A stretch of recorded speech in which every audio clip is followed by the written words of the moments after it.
ஒரு காரியத்தை திரும்ப திரும்ப செஞ்சு சோர்ந்து போயிருக்கீங்களா? அப்போ இத மட்டும் கேளுங்க.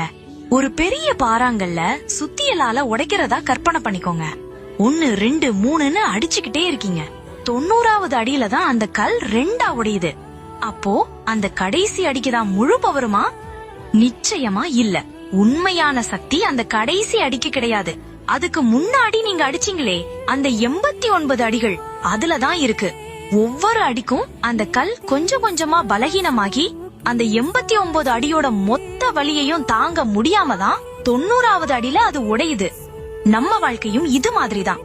இன்னைக்கு நீங்க போடுற சின்ன முயற்சி, படிக்கிற ஒரு பக்கம், பண்ற ஒரு ஒர்க் அவுட், கத்துக்கிற ஒரு ஸ்கில், இது எதுவுமே வீண் போகாது. இது எல்லாமே அந்த முதல் 89 அடிகள் மாதிரி. யாருமே பார்க்காத ஆனா உங்க வெற்றிக்கான அடித்தளத்தை அமைதியா உருவாக்கிட்டு இருக்கிற அடிகள். ரிசல்ட் உடனே வரலையேன்னு மட்டும் கவலைப்படாதீங்க.